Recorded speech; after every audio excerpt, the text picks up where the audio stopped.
that? Like, what happened?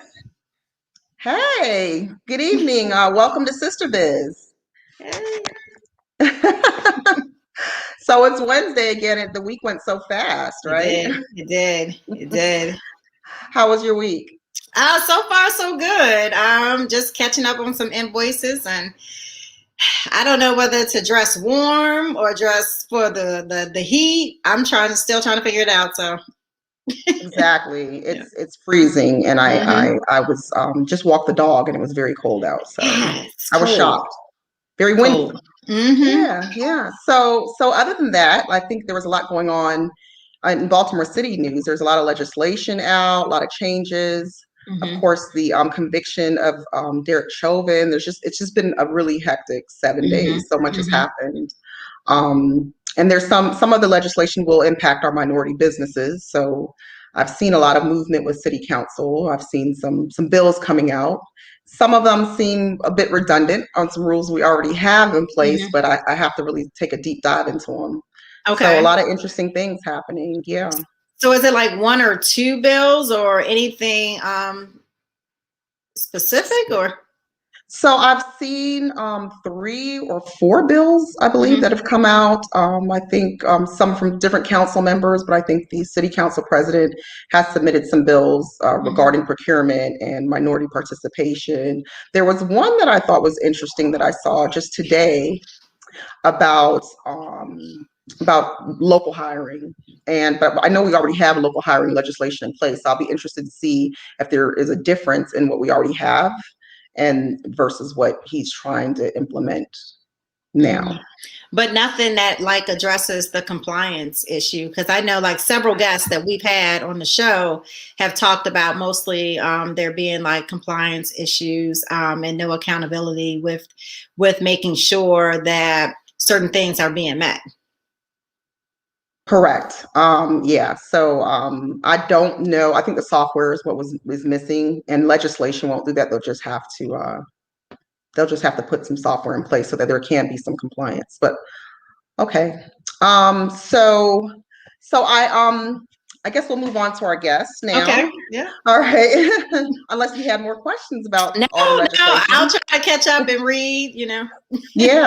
A lot of things. So businesses should really know what's going on with the legislation.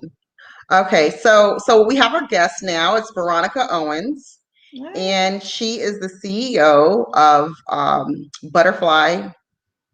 Monarch Butterfly, which is a real estate development company. And she's going to be joining us now. Hello, Veronica. Hi, Hi, how Veronica. are you ladies?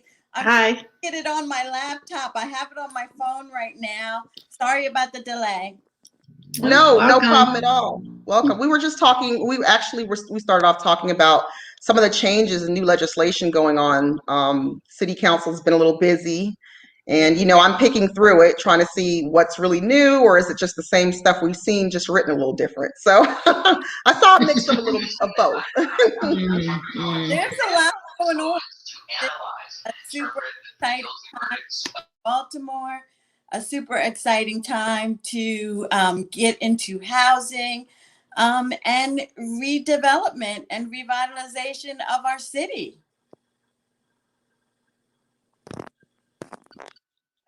Yes, and that's what you specialize in, right? Well, we Monarch Butterfly, we are environmentalists at heart. Happy early Earth Day. And so we like to restore vacant homes back to their environment and restore the beauty back into the architecture of the homes, and as well as write winning grant application and winning proposals. So let's talk about your company and how you even got started. And I think I have a slide that's going to show your last job, your last project, I'll say, which Okay. was amazing. I mean, absolutely amazing. So can you just tell us, we'll start with, how you got started as a woman, a Black woman Sure. in real estate development and how you made that decision to go in that direction. Well, let's see. I think the beginning really was when I came came back to Baltimore.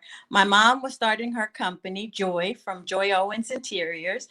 She was starting her interior design business, and I actually started at a Black architectural firm, Amos and Bailey Architects. And they're no longer here. Mike Amos passed away. And Dan Bailey went on to another architectural firm that's still in existence today. But that's where I got my start. And then I went to BDC, Baltimore Development Corporation, and really got a great understanding of how real estate happens, how projects come to be, how things hit the news before it's the news, and really understand how real estate shapes the city. And so it was there I started working on the West Side. I started working on Howard Street, and just understanding what has to happen to revitalize the Hippodrome, to revitalize the stores, to bring an apartment building, and what that takes. And so I really got, sort of boots on the ground experience while working there, and understanding, and at the same time, watching my mom's company grow, understanding interior design, and her working with architects, working with Betty Jean Murphy, who recently passed away, which is a legend, and really the first Black woman developer in Baltimore City, who did a lot of different projects all over the city of Baltimore. She was a super trailblazer. And my mom did every one of her interior design projects. I think maybe she missed one, but practically every single one, she did the interior design. So I got to see from the beginning how, the buildings that she had. She would take dilapidated elementary schools or old vacant homes, even before the vacant to values program. She would take these old buildings and she would restore them and make them beautiful. And then my mom would come in, she would create the models, and she would get me and my sister Jill and my dad, and we would all help with loading in. You would think it was a HGTV show, because we were doing the models and helping my mom. It was so exciting and so much fun just to see the before and after. And I think I caught the bug. I caught the bug during that time. And then I said, okay, I'm going to start this renovating, and dip my toe in the water and really begin to restore homes. And so that's really how I got into it, and how I got started. And, just taking it one step at a time, but really learning and understanding how you have to restore and bring back the architecture, and understanding the buildings, what they look like. And we'd even go down to the Maryland Historical Society and find out what is the background of this house. Wow. And what's the history. Wow. And what does that look like? And then how does that translate into the building, and try to restore back that beauty. And so this isn't flippant. This is restoration. Right. And there's a difference with that. There's a big difference. We see a lot of people come in and just flip and versus development. And I want to try to bring up the slide to show the clip to show what you mean by this. Like, your work is, I believe it is exceptional. I've seen good jobs and I've seen bad jobs. And I think your work is just exceptional. So let's see if I can actually play a slide. Okay. Hold on 1 second. I'm going to pull this up on my computer too at the same time. Okay. Nicole, did you have any questions while I'm pulling this up for Veronica? I guess just basically for the viewers to find out how can they go about acquiring, because I know like a lot of people are definitely interested in owning, whether it's home ownership or being investors. So how do you think, I guess, is the easy way? You did mention vacancy to value, which is kind of complex. I'm going to use the word complex. This week is complex. Process sometimes. Do you also participate in like the lien abatement? Like, what would you, I guess, for those viewers that are interested in getting involved, what would you recommend for them to start with? Well, it's a good question, because that was one of the reasons why I started the Caterpillar program.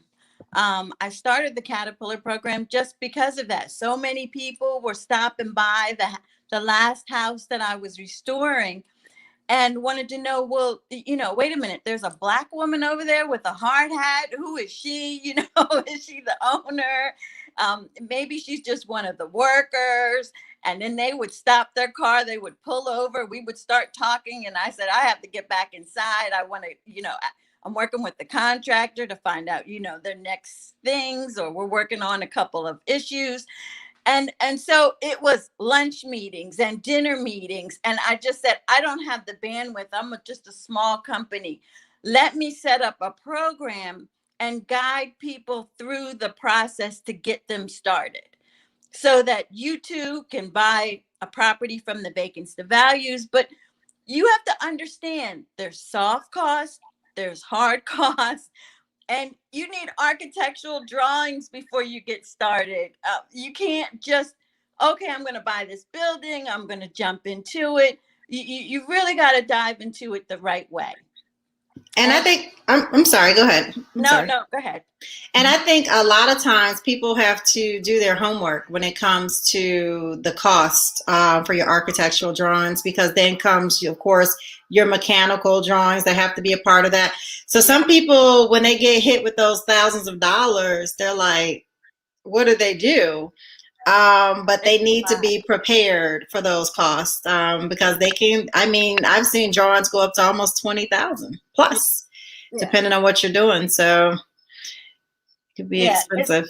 It's a lot. And you're right. It does get expensive. It can cost you up to $20,000 to do some good architectural drawings. And you have to make sure that your architect is a good architect. Have they done this before? Are you going through the CHAP process, which is the Commission for Historical and Architectural Preservation? What that does is, when you go through CHAP, you're able to get the taxes lowered and frozen for 10 years on your property. So what you're doing really is you're transferring wealth to that future homeowner. And so for people wanting to buy houses, this is actually the best thing to do, is buy a vacant house, especially if it's in a historic neighborhood. Then you apply for the CHAP. We walk people through that process and we talk about it in class and how it really benefits you. I put it on my Instagram for anyone to see the information, Butterfly Eco Love. And so on Instagram, I talked about the process, and it's not easy. And a lot of people don't do it because it takes a month or so for them to tell you, okay, you can move forward. So imagine buying the house. You have to wait for CHAP to give you the approval to even move forward first. So that means that your architectural drawings really have to be on point. Are you pointing up the brick? Are you maintaining the facade? Are you going to take the form stone off? Are you going to fix the cornice that's a mess on the outside? So all of these details have to be all right there with your plans. And then they have to be approved through CHAP. And then they say, okay, you can move forward.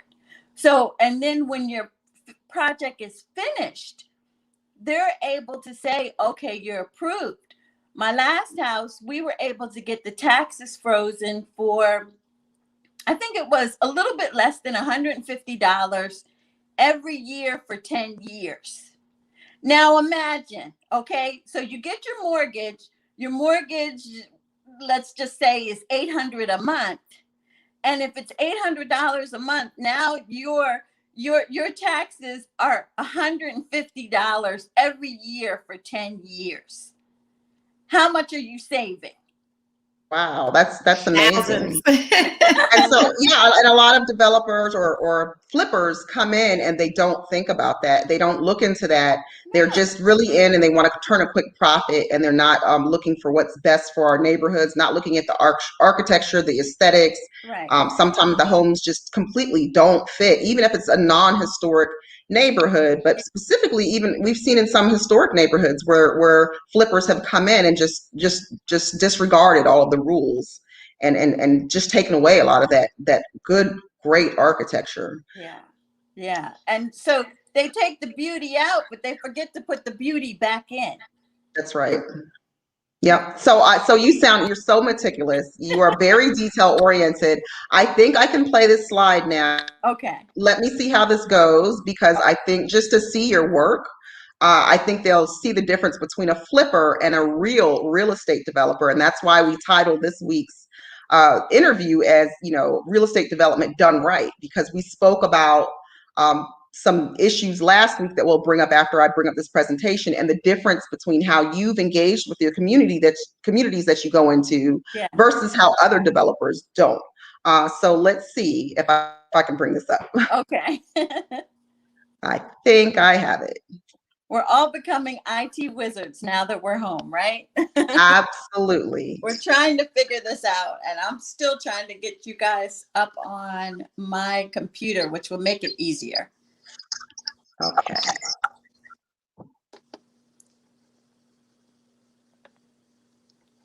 Okay, Nicole, did you have any other comments? We'll just keep. So like what areas do you prefer to go in? I know like some people focus on east, west. Preferences. I don't really have a preference. I like to just take the worst house on the block. That sounds like a challenge. So it's that worst house on the block that is sitting out like a sore thumb. We did one in Howard Park, and there were a couple vacants on the block, but we took the worst house, and by the time we were finished that house, all the other vacants were all under construction. And so taking that worst house and revitalizing that just, stimulated that whole, that whole area was revitalized. Everybody was now looking at the vacant homes. They were either bought up or their owner said, okay, they're finally doing something with that one on the corner that's been so bad. So now let's move our houses. My last house that we just recently finished last year in Greenmount West, that was the last vacant on that block. And so that house, I literally bought it unseen. I never got to go inside because I looked in the window and the second floor had crashed into the first floor and the first floor had crashed into the basement. So there was no need to go inside. Oh, so I think I have the slide now. So we'll see that project that you were just talking about. Oh, okay, cool.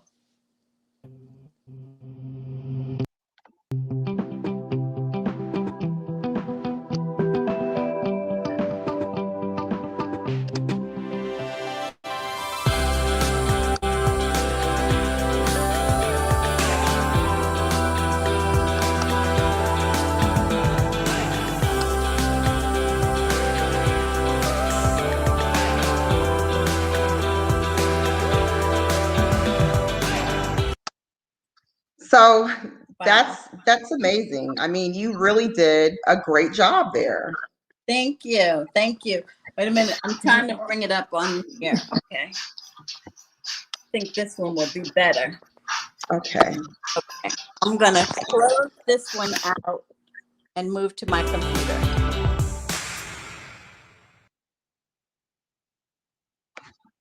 Okay, so she's going to join us again. Okay, this is a little better. Okay. Yeah, so that was just was absolutely beautiful. My favorite part was the kitchen. It's very modern, yet you still kept with the aesthetics of the neighborhood. So when you went into that neighborhood, a historic neighborhood, last week we had and we did an interview in someone that was in the Poppleton neighborhood, and they were having issues with a developer that really didn't coordinate and speak to the community. And that's really important when you come into a community.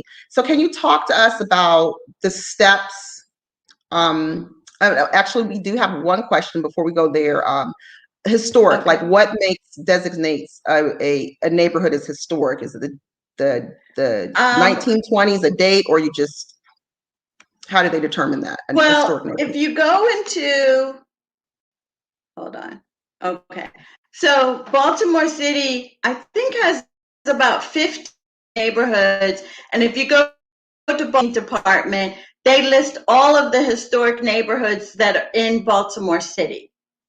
So you'll be able to see the list of all the historic designated neighborhoods. Most of Baltimore houses were built in the 20s and 30s, some earlier. So we have an older housing stock in the majority of the houses in Baltimore City.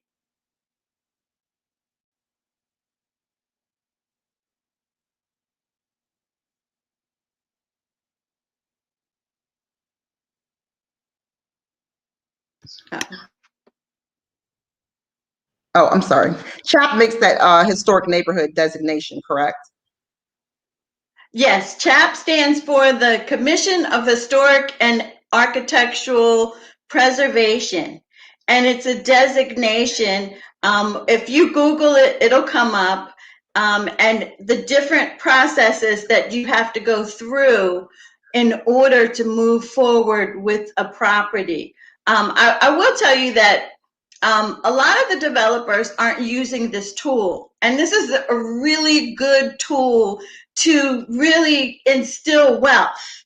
And so as a real estate developer, and if you're doing one house at a time, or even if you're doing 10 houses, we want to create wealth. And your home is really your number one wealth building tool. So why not give that tool to the future homeowner or home buyer of that house? And so if you file that paperwork and get approved before you start demo, and I know we all see it on TV, oh, it's demo day. They buy the house and then it's demo day. Hold up, wait a minute, get your CHAP approved first. And then there's another process that the state has. The state will give developers $50,000 if you apply for the state credit. Okay. So I see there's another question. They want to know, is the process equal in Black neighborhoods as in white neighborhoods? I guess the process of getting CHAP approval. I would have to say CHAP approval is not easy. It's a lot of paperwork. I think my paperwork was probably about this thick. So I think, is it easy? There is equity in it, but it's a long process. It's not something that you can do overnight. You have to hire an architect. They have to have a set of plans, a set of drawings. You have to talk about what you're restoring in the house, what you're restoring mainly on the exterior of the house. So that's not political at all. I think it's are you willing to follow that process and get the approval letter, and then you can move forward. So as long as I had everything detailed, it was not hard. It was a lot of work, time consuming, but I think everyone can do it. So I think they're talking about, you're talking about the process of going through CHAP to get the work approved when you go into a neighborhood, but the designation for particularly more majority African-American neighborhoods, and getting, like Ashburton was recently designated as a historic neighborhood, I believe 2 years ago. And that's a predominantly African-American neighborhood with wonderful architecture there, but for whatever reason, they're just now getting that historic designation. So that process in itself is getting the neighborhoods, what neighborhoods are designated as historic and not historic. Do you believe that that's political, or if there's a difference in a majority Black neighborhood? I think that really the Black communities, I think sometimes don't have the tools, and maybe they don't understand that they should apply for the CHAP designation. And it also takes a master plan, which a lot of the communities don't have. And I'll have to say that Mayor Pugh started the Community Catalyst grant application process and those applications really so that neighborhoods really start looking at putting a plan together for the community. I think that neighborhoods, especially West Baltimore, Forest Park, they should apply for the CHAP designation because it's a wealth building tool once you have the designation. But I would also say this is in Ashburton, most of the developers that come to Ashburton, even though we have the tool and it exists for developers to come here, they're not applying. So I don't know if they don't know about it or if they don't do the research in the very beginning when they buy the houses, but they're not applying for the CHAP credit. They're also not applying for the state credit, which gives the developers $50,000. So they're missing both of those. So is it 50,000 like towards a project, or are they really cutting you a check for $50,000? They're giving you a check for $50,000, but again, you have to. It's just like CHAP. Are you restoring the house? Are you restoring the facade? Are you putting in the original windows, the wood, the historic windows? Not the vinyl ones, but the historic windows. So they're going to have you follow the historic guidelines of that house, and then you get that reward at the end. Now you can share it with the future home buyer. You can do a split, or the real estate developer can take it, the whole thing. So minus the taxes, it probably ends up to be about $42,000. I think the political aspect of it comes into the cost. When people are actually putting these CHAP houses together, your cost goes up significantly. The cost of a wood window is astronomical compared to some of your vinyl windows, the bullnose molding, a lot of the requirements. I think that's kind of what they're addressing as into why people don't kind of go for it, because it can be very costly to do a house, the exterior portion of it, from the doors. The doors can run you no less than probably about $1,000, and it's all ugly wood door. Sorry, it's no detail. I mean, it's not anything fancy. I mean, some people like them. I don't, but I mean, I prefer to have like the double doors. Some houses you can't do double door. You know what I mean? Like you can't expand your entryway. It's a lot, even down to the light fixtures. You know what I mean? And it is very costly. Yeah. Mm-hmm. I agree with you. Some of them are a little bit ridiculous that they ask you to do some of those things, and it does your soft cost. Like we were talking about earlier, the architectural drawings that you need to get, the all of the things that they ask you to do. Yes, it does cost, and your cost maybe go up $10,000, $15,000. But at the end, you're getting $42,000, and then you're also transferring to that future home buyer. And if you think about it, you think about Fells Point and Canton and Federal Hill. All of those houses probably they got the CHAP credit. Those people were able to afford those homes, even in Canton, because they had that 10-year tax credit. Now what we're seeing is those people are now moving into Lots of another foreclosures. area. No, there are lots of foreclosures over there now. We're seeing starting on the list. Yeah. That's because their 10-year tax credit expired and their taxes went from 150 to 10,000. They said, okay, time to start packing. Absolutely. So that's great information for, our women in business that want to do real estate development, knowing about those taxes. You actually passed your last project. Did you actually pass a lot of that on to your buyer? The state the state reimbursement, is that what you ended up doing? The CHAP credit I did, yes. That's Yeah, fantastic. so their Again, taxes are just, I mean, you figure their mortgage is probably, their taxes are $10 every mortgage payment. So yeah, it's incredible. that's fantastic. So can you talk to us about how you engage with the community when you move into a community? I think you did some extra work and even, like really engage with the community surrounding the home that you were redeveloping. Can you talk to us about that? Sure. I think a lot of neighborhoods now are getting very sophisticated. They have architectural review boards or community groups that will sort of vet you. I'll say it that way, is they're looking to see, okay, you're buying XYZ house. What is it that you're going to do with this house? Or what is it that you're going to do with that? And they actually ask you to do a presentation. So I'll give you an example.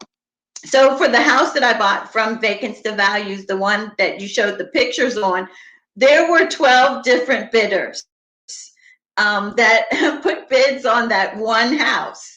And then the city took it down to 5.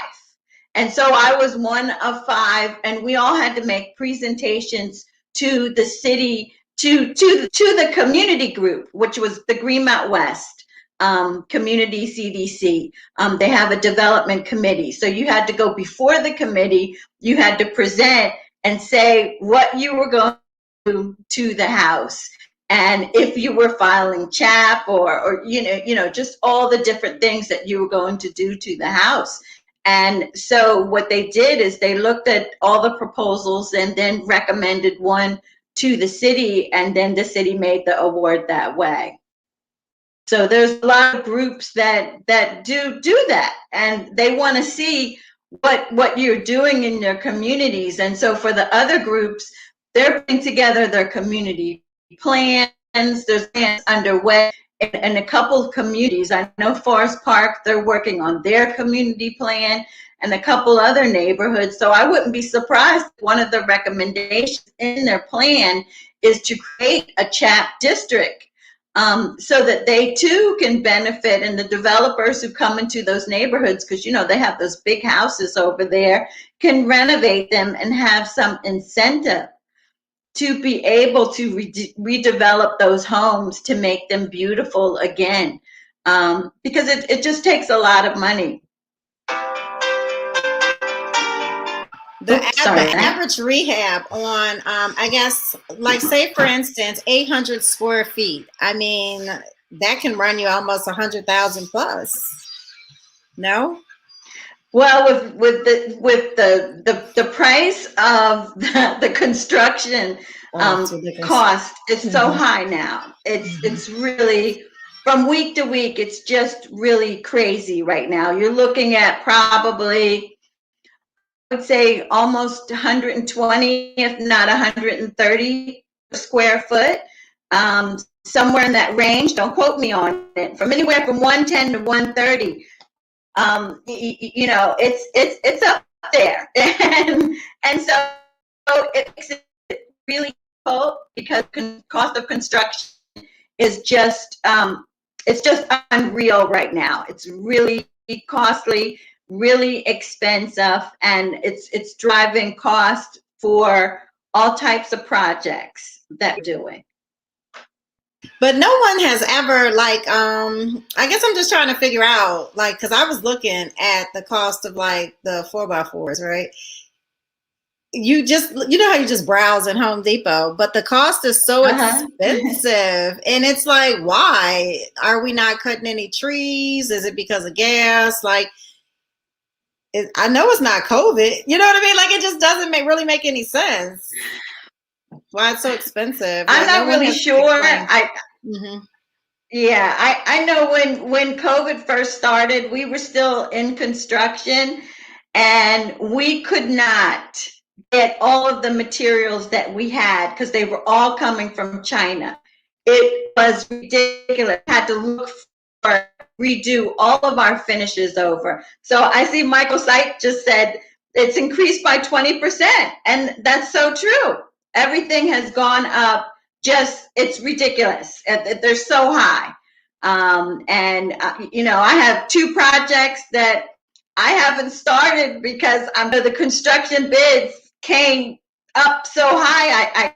I you know, nearly passed out on the floor when I saw the cost. It's like, how am I going to pay for that? You know, it's just way too high. And I'm trying to just wait it out, but I'm not sure what's going to happen. I mean, it's from week to week. The cost is really high. And now the contractors are putting in a contract and they're saying, well, you know, because of COVID and everything, we're putting large contingencies on here, and you know, our budget might go up higher because of all the you know, the cost of all the construction costs. And so for a small developer like me, you know, it's really difficult, and I think it's challenging for everyone out there navigating this space because it's just that difficult with the construction prices rising. Wow. So with that being said, the challenges that you're facing right now, you know, as a small developer, you know, what's your next step going to be? Are you just going to just wait it out, maybe one project at a time? Because you said you had 2 in the works. You know, how does someone rebound from something like that? Yeah, I think you have to value engineer. You know, maybe you really carefully look at your budget, see what things that you possibly could cut out. I don't know. It's difficult, and so I probably will. You know, I've got that magnifying glass out right now, trying to see what we can cut or reduce, and try to move forward. But you know, have to move forward cautiously. You know, and that's why I even say, you know, especially when you're doing a rehab project, what things can you save from the rehab? The picture you showed in the kitchen, we saved all the floor joists when we were demoing.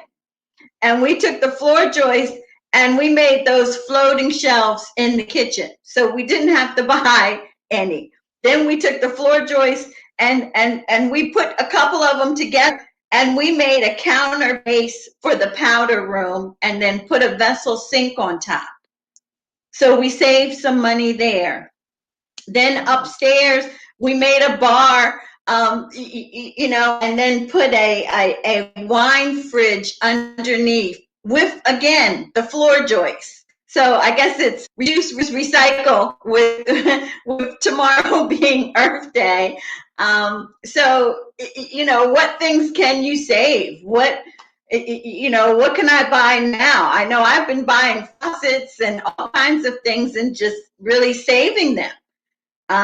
So that come time for the finishes, most of them are here in my house and we don't have to wait for them. They're already here. So I think those are some of the things that you can do if you're doing a small project. You know, I have mirrors and vanities and a bunch of other stuff. I just got rid of a kitchen I had in my extra kitchen I had in my dining room that I bought from Second Chance.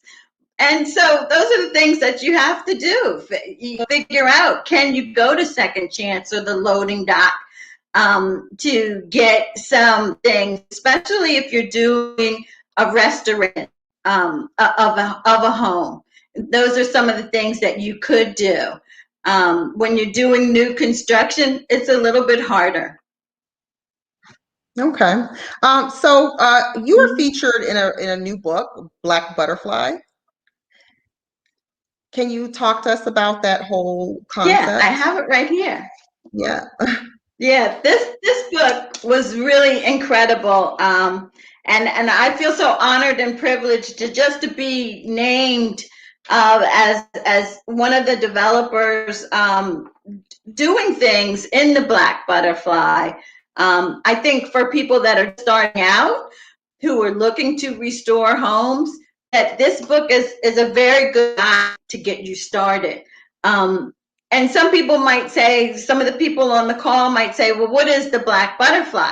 I think you have to go back to the May 2016 City Paper article, The White L and the Black Butterfly. It started from that article just to talk about the Black Butterfly and defining it. And the Black Butterfly is in the Black neighborhoods, and the repair that needs to be done, the restoration that needs to be done.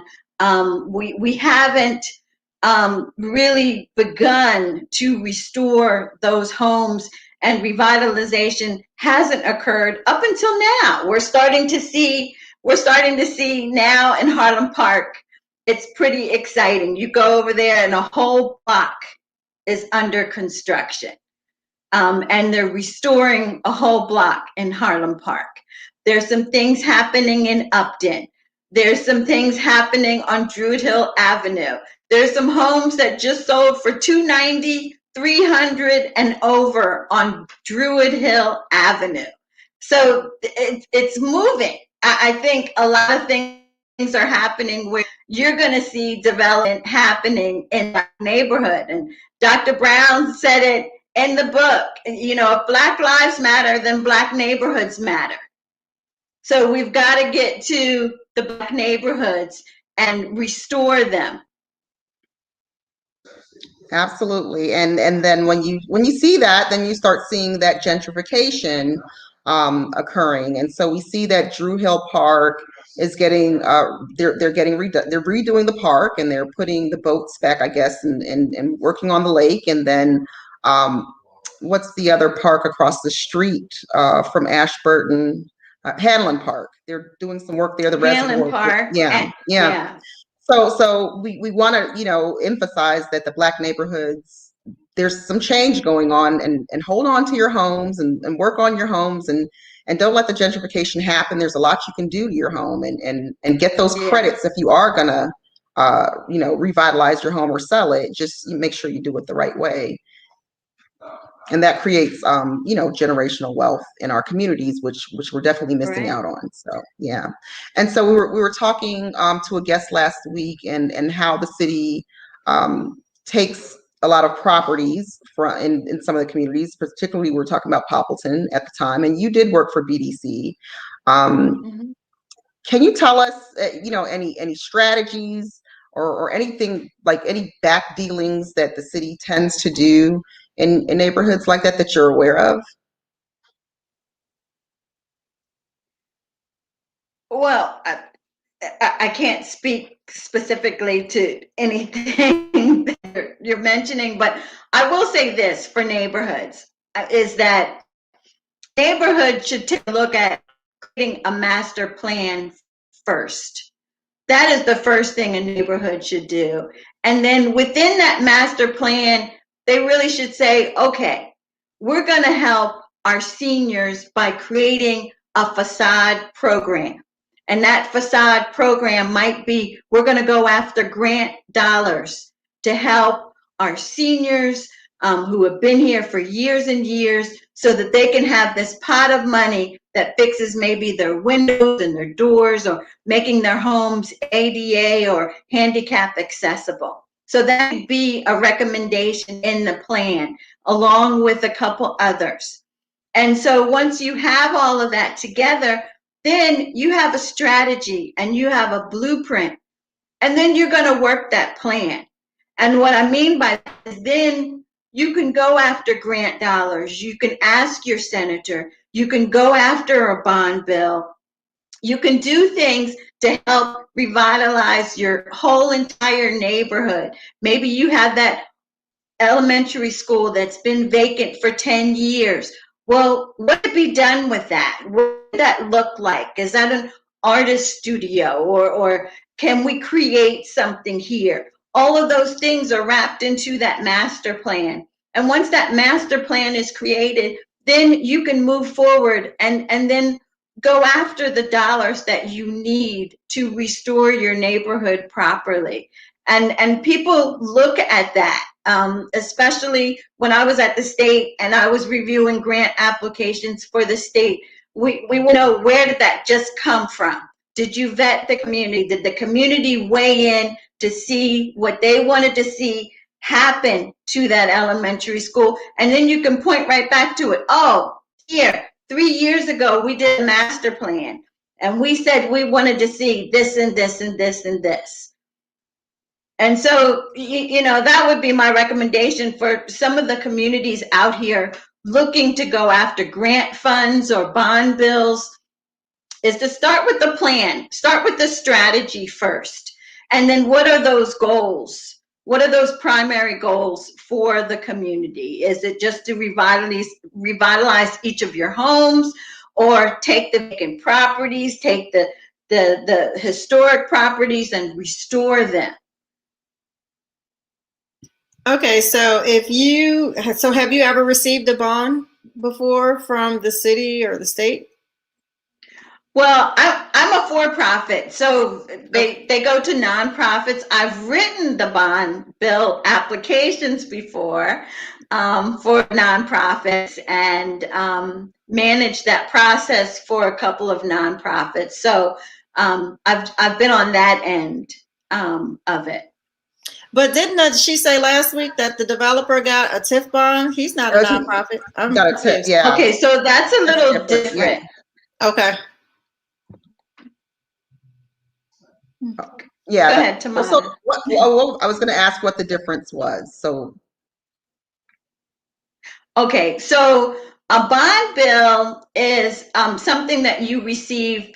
First of all, you get your senator to request that bond bill for you, and so you receive a bond bill, and most times it either requires a match, meaning a matching dollar amount, or no matching dollar amount.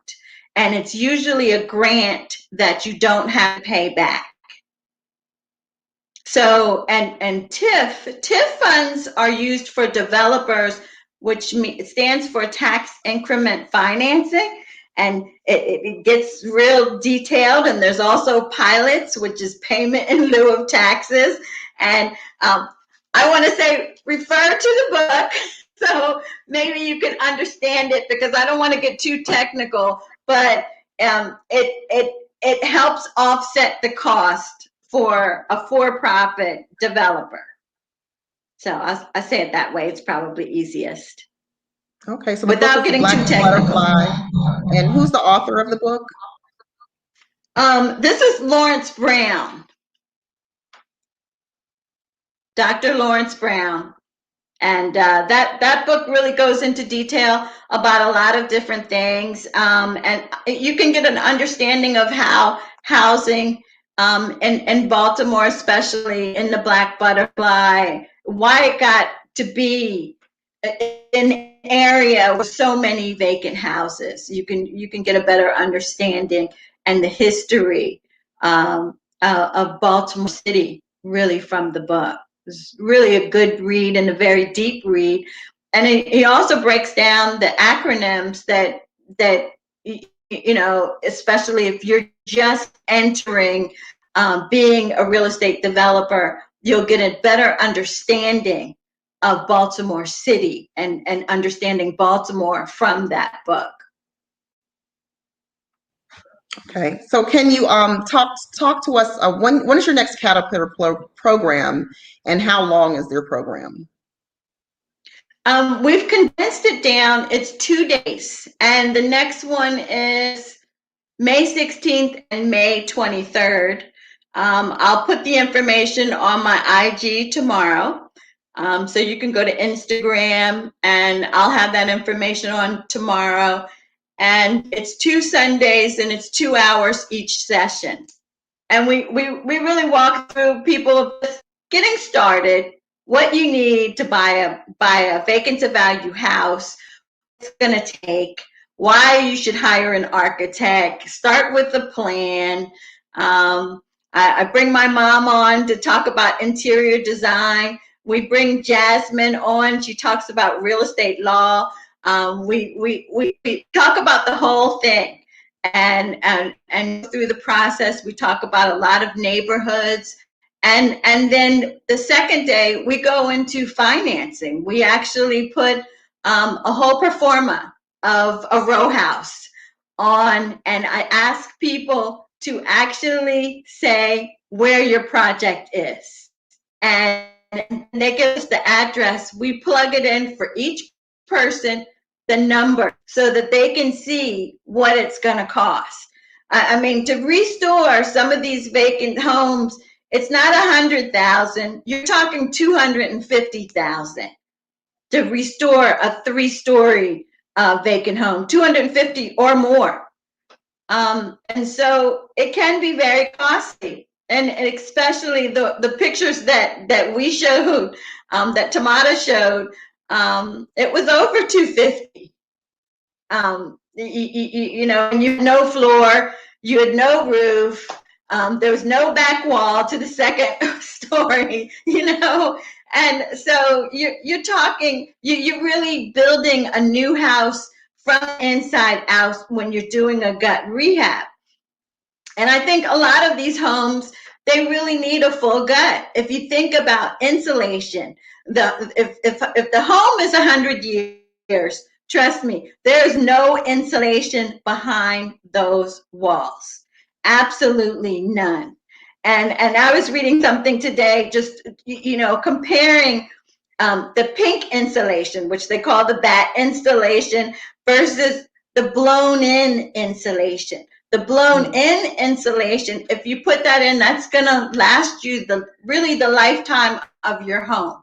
And you're going to get a healthier home. You're going to keep all those critters out. Does it cost more? Yes. But are you making your house healthier? And those are some of the things that we have to think about. I mean, for me, I'm an environmentalist. And so each house that I restore, I'm going to try my best to do it the right way and to do it in an eco-friendly and environmentally conscious way. So I try, and I've done on the last couple restoration projects, I put in tankless water heaters. I put in the Nest thermostat, LED bulbs, the smallest ones, so that when someone moves in, their energy bill is the lowest on the block. That's just great.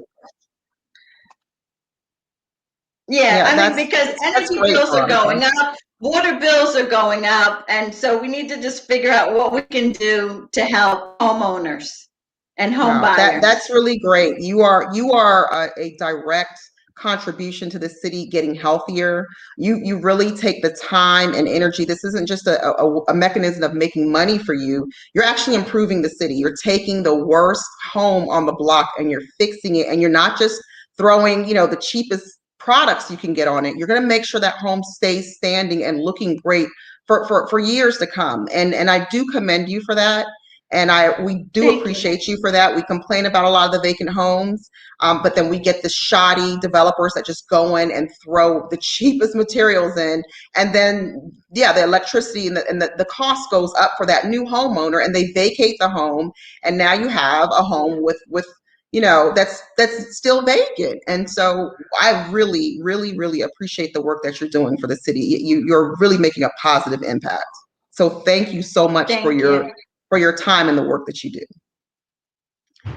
Thank Nicole? you. I do want to say that the city should really give, you know, incentives all around in all neighborhoods to help developers like me to continue to do that, because the cost, sometimes you can't do it. It all depends on where you are.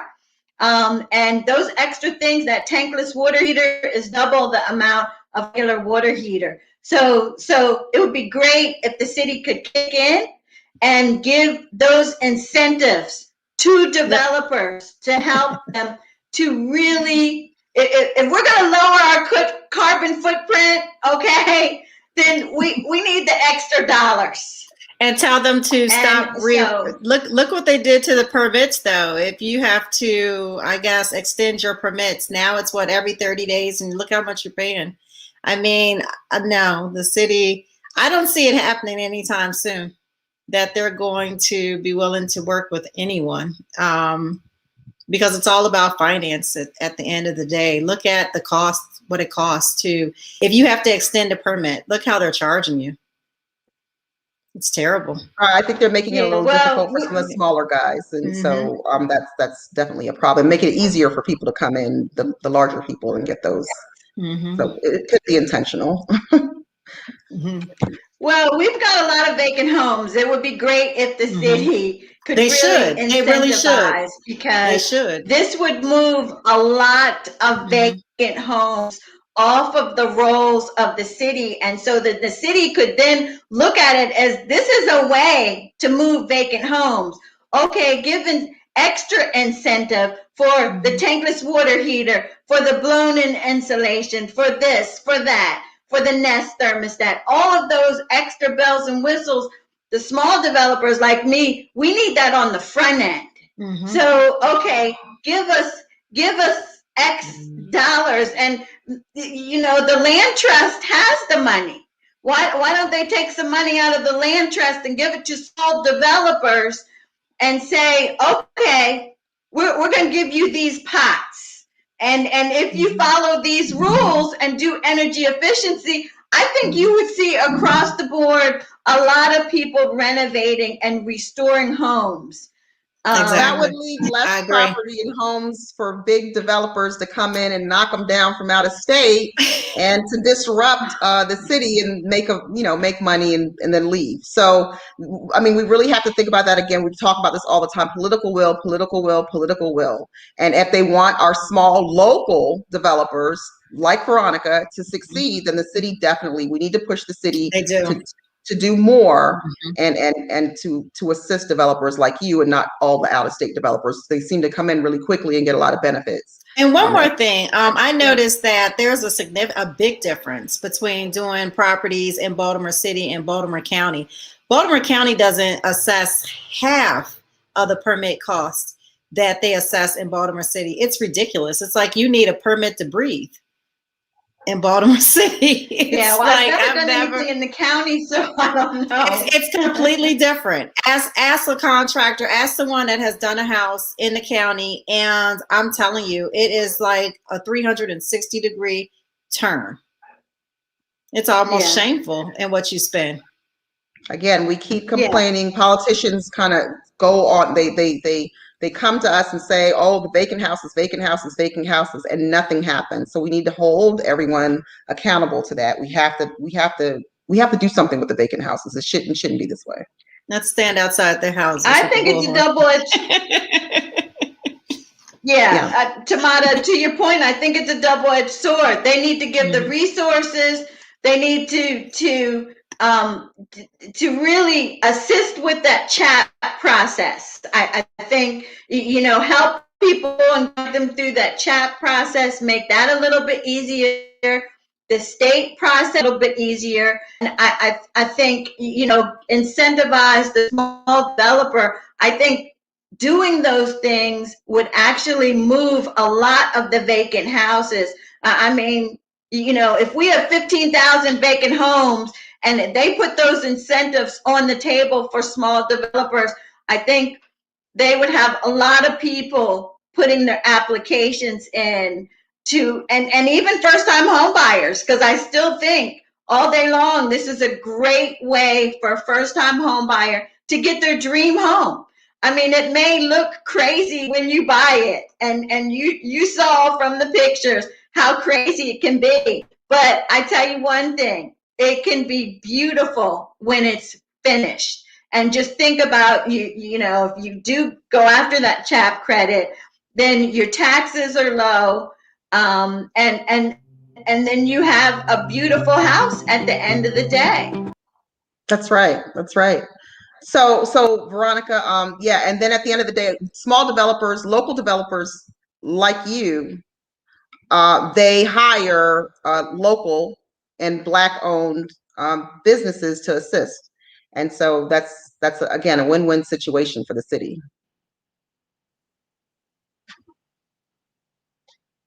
Yeah, the house came a long way. Yes, it did. Thank you so much, Nicole. If you have any more comments, we're gonna wrap up for the evening. No, Veronica, thank you so it's much been for joining nice. us. It was nice meeting you and chit-chatting with you today, Me too. Veronica. And hope to see you. Definitely come to the West Side. We need all the help we can get over here. I'm on the West Side. So. Are you? Okay. Yeah. Where? Like specifically, like any area? My next project will be another project in Greenmount West. I'm actually going to be doing commercial on the first floor and residential above. So this is something new for me, and pretty exciting. And so anybody out there, I'm looking for a commercial tenant for the first floor. It's about 1,500 square feet. And the residential upstairs is about 3,000 square foot. Could be somebody great from New York. I see New York. And so it could be for one owner that maybe they have their artist studio, or maybe they have a fitness, or a daycare, or you know, so that's one project I'm working on. I'm also working on, I'm looking at doing some other residential projects as well. Exciting stuff, but it's on the West Side. Okay. Yeah. Wonderful. Thank you so much for joining us, Veronica. This has really been a pleasure, and again, keep doing great work. And we're gonna try to see what the city can do to assist our small local developers like you. Awesome. Thank you for having me, ladies. Okay, sure. So everybody, thanks for joining us. We'll be back on next week. If you have any comments, you can put them in the comments, or you can email us at sistabizshow@gmail.com. And also we have a new Instagram page, SISTABIZ Show on Instagram. So thanks for joining us. And we've got some great guests coming up in the next few weeks that we'll be putting on our Instagram page. Take care, Veronica. All right, take care. Thanks. See you guys. Bye-bye. Bye.